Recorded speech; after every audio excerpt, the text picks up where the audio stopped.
বন্ধুরা দেখতে পাচ্ছেন একদম শেষ বিকালে আবারও চলে আসলাম হাঁস মুরগিগুলোকে ছেড়ে নেওয়ার জন্য। দেখেন সবাই বিশ্রামে আছে। আসসালামু আলাইকুম রহমতুল্লাহি আবারাকাতুহু। হ্যালো দেখবো পক্ষ থেকে সাত বাগানে সবাইকে স্বাগতম। বন্ধুরা চলে আসলাম ছাদে হাঁস মুরগিগুলোকে ছেড়ে নিয়ে যাব।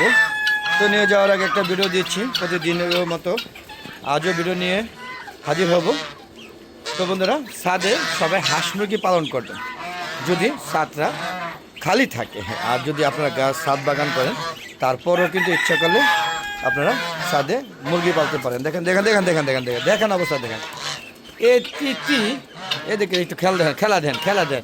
ওই যে ওটা কিন্তু টার্কি মরক, ওটা কি ধরনের ইটা দিছে দেখেন। হ্যাঁ ওটা কি পাগল হয়ে গেছে, এদের শব্দ হইতেছে, এদের শব্দ এই যে দেখেন এই যে দেখেন এই যে দেখেন দেখেন দেখেন অবস্থা দেখেন। হ্যাঁ এই বলে ওই যে কি অবস্থা দেখছেন, ওই যে ডরে একটা পলাইছে নিচে। আর এই যে দেখেন মুরগি ডিম পেড়ে রেখে দিয়েছে।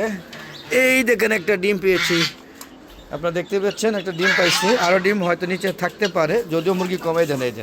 এই যে দেখেন একটুখানি তিতি বাহাদুর দেখলে মনে হয় যে কি জানি হয়ে গেছে।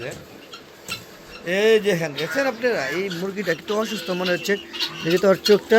হ্যাঁ ঠিক আছে ঠিক আছে। তো বন্ধুরা দেখতে পাচ্ছেন এই যে চীনা হাঁসের জুটি, এই জুটিটা খুবই ভালো একটা জুটি। এরা দুজনে একসাথে থাকতে পছন্দ করে, একসাথে জন্মগ্রহণ করছে, একসাথে বড় হয়েছে। হ্যাঁ আর এই দেখেন আমার এই মুরগিটা, তিতি মুরগিটা একটু সমস্যা আছে চোখে। হ্যাঁ ওকে ড্রপটা দিতে হবে। হ্যাঁ দেখেন আমার তিতি মুরগি অবস্থা দেখছেন, তিতি মুরগির কাহিনী দেখছেন কি দরিনিগুলো দিল দেখতে পাচ্ছেন এখানে। এই যে এটা মুরগি সম্ভবত। হ্যাঁ আর আমি জানি না, আপনারা যদি জানেন একটু জানাই দিন। তিতি মুরগি এই যে এটা ফুলটা একটু অন্যরকম দেখেন। এই একটা এটা মানে মুরগি একটা, আমি বুঝতেছি না, দুইটা মোরগ আসলে ক্লিয়ার না, চারটা আছে ওটা দেখি তো। ওইটা মানে মুরগি, দুইটা মুরগি সম্ভবত, দুইটা মুরগি আর তিনটা মোরগ হতে পারে। তো বন্ধুরা দেখেন এই যে সাদা চীনা হাঁসগুলো দেখতে পাচ্ছেন, যদিও গায়ের রঙ এখন সাদা নাই, অনেকটা সাদা ও কালোর সাথে মিক্সড হয়ে গিয়েছে। ওই যে বিভিন্ন ধরনের ময়লা আবর্জনা তাদের ওরা করে কি তাদের নোংরা করে ফেলে, দেখেন পানি পনিয়ে ফালাইয়া সেগুলো আবার করে নোংরা করে। আর এই দেখেন আমার কি সুন্দর ছোটো ছোটো বেবিগুলো দেখেন কত সুন্দর কিউট কিউট হয়ে দেখতে ভালো লাগে। তো ওদেরকে একটু পাতায় নেই, ওরা পাতা খুবই পছন্দ করে, বেশি দিব না। হ্যাঁ এই দুই তিনটা একটু এনে দিচ্ছে রাখেন। দেখুন দেখুন দেখুন দেখুন দেখুন এখানে এসে ক্যাকা শুরু করছে, কিরে খাবি? এই যে দেখুন দেখুন এই যে ওরা খায়, এই দেখেন এগুলো কী করে দেখুন। হ্যাঁ যদিও এখন আর দিব না, সেটা নিয়ে যাবো জাস্ট আপনাদের দেখানোর জন্য যে কীভাবে সবজি পাতাগুলো কত পছন্দ করে সেটা দেখানোর চেষ্টা করলাম। বন্ধুরা দেখতে পাচ্ছেন আমার তিতি মুরগিগুলো বেশ দুষ্ট ওই দেখেন, ওই যে আবার দৌড়ে শুরু করছে, ওই দেখেন দলবদ্ধভাবে হামলা করে, দেখেন দলবদ্ধভাবে হামলা করছে। তো ওদের চলুন একটু আমরা কবুতর শেড থেকে ঘুরে আসি। হ্যাঁ ওদেরকে দেখানোর চেষ্টা করছি। হ্যাঁ দেখেন কত সুন্দর আমার কবুতরগুলো বসে বিশ্রাম নিচ্ছে। আর এই যে এটা কী কবুতর আমার জানা নাই, যদি আপনাদের জানা থাকে অবশ্যই অনেকে জানাবেন। আমি মনে করি কাজ করা, মানে আপনারা জানেন এটা কি কাজ করা নাকি শিওর না। আপনারা দেখেন তো কী জাতের কবুতর, অবশ্যই অনেকে জানাবেন। বন্ধুরা চলে গেল দেখতে পাচ্ছেন এই যে লাইটের এখানে এসে বসে মল ত্যাগ করে আর বাল্বগুলো ফিউজ যায়, এই জন্য এগুলি অন্য সিস্টেম করে দিয়েছে।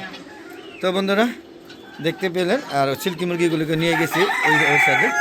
হ্যাঁ এইগুলো এখানে ডিস্টার্ব করে, তাই এই যে দেখেন আমার দেশি মুরগি দেখেন কত সুন্দর কিউট। হ্যাঁ দেশি মোরগ। আর এই যে দেখেন কত সুন্দর বেবি বন্ধুরা, এই যে দেখেন কত সুন্দর বেবি দেখেন। এই দেখেন বাপ না মা ঢুকেছে, দেখছেন কত সুন্দর বেবি।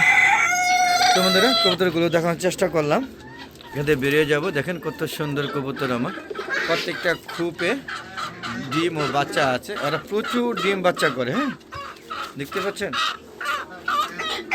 দেশি মুরগি করছে দেখেন। ওই যে আমাকে যখন আমি শব্দ আপনাদের জানতে চাইলাম তখন সে বন্ধ হয়ে গেল, দেখুন করলো। এই দেখেন প্রত্যেকটা খুপে ডিম বাচ্চা আছে, দেখেন প্রত্যেকটা খুপে ডিম বাচ্চা আছে, প্রচুর ডিম পারে ইনশাআল্লাহ। তো বন্ধুরা এই ছিল এই কবুতরের সাইডের অংশ, হ্যাঁ দৃশ্যগুলো। তো এখান থেকে আমরা এখন বের হয়ে যাব। তো বন্ধুরা যদি আমার চ্যানেলে নতুন হয়ে থাকেন আপনারা অবশ্যই আমার চ্যানেলটাকে সাবস্ক্রাইব করে নেবেন, আর যদি সাবস্ক্রাইব করে থাকেন তাহলে অবশ্যই সুন্দর সুন্দর মতামত দিবেন, আমার সম্পূর্ণ ভিডিও দেখে শেয়ার করে সবাই দেখার সুযোগ করে দেবেন। আর বন্ধুরা আপনারাও ছাদ বাগান করুন, ছাদে হাঁস মুরগি লালন পালন করুন, এই আশা ব্যক্তই করতেই পারি বন্ধুরা। আর ছাদে দেখেন কত সুন্দর হাঁস মুরগিগুলো, যে মাত্র দিয়ে গেলাম কটা পাতা। দেখেন ওরা যে বেবিও খাচ্ছে, দেন রাত এসে বেবিগুলো টুকরে টুকরে খাচ্ছে। কেমন লাগছে হ্যাঁ অবশ্যই কমেন্ট বক্সে লিখে পাঠাবেন। বন্ধুরা আমার একটা ফেসবুক পেজ আছে মিজান এগ্রো বিডি, ফেসবুক পেজটাকে প্রথমে ফলো করবে, তারপরে সম্পূর্ণ ভিডিও দেখে সুন্দর সুন্দর মতামত করবে এবং লাইক শেয়ার করে সবাইকে দেখার সুযোগ করে দেবেন। দেখেন আমার মিশির ফার্মে যেটা যত লাল মিশির ফার্মে সেও কিন্তু পাতা খাচ্ছে। আর ওই দেখেন প্যাট কি সুন্দর প্যাট করছে, প্যাট ঝুলে গিয়েছে দেখছেন অবস্থা। এরকম খেতে মানে খাইলে ভালো লাগে, আর যখন অসুস্থ হয়ে দুর্বল হয়ে যায় তখন খুবই খারাপ লাগে। তো বন্ধুরা এই ছিল আজকে শেষ বিকেলে কর্মযোগ্য। তো বিদায় নিচ্ছি, সবাই ভালো থাকবেন, সুস্থ থাকবেন, নিরাপদে থাকবেন। হ্যাঁ যাওয়ার আগে একটু বলে দেবো, ইউটিউব চ্যানেলের ভিডিওগুলো 4টা পরে আপলোড করে থাকে, আর ফেসবুক পেজের ভিডিওগুলো সন্ধ্যা 6টার পরে আপলোড করে থাকে। দেখা আমন্ত্রণ জানিয়ে আজকের মতো বিদায় নিচ্ছি বন্ধুরা। আসসালামু আলাইকুম ওয়া রাহমাতুল্লাহি ওয়া বারাকাতুহু। বন্ধুরা আবার দেখা হবে নতুন কোনো পর্ব নিয়ে, নতুন কোনো ভিডিও নিয়ে। ততক্ষণে আলাদা এগো চ্যানেলের পাশে থাকুন, আর আমার সুন্দর সুন্দর এই যে রাজহাঁসের বেবিগুলো এবং রাজহাঁসগুলোর জন্য দোয়া করবেন। আর এই যে পুংটা তিতি মুরগিগুলো এগুলি খুবই দুষ্ট রাখি, পুংটা বললাম সরি, দুষ্ট। আর এই চেনা হাঁস যদি কারো লাগে ডিম অবশ্যই কমেন্ট করে জানাবেন। বিদায় নিচ্ছি, খুদা হাফেজ, আবার দেখা হবে।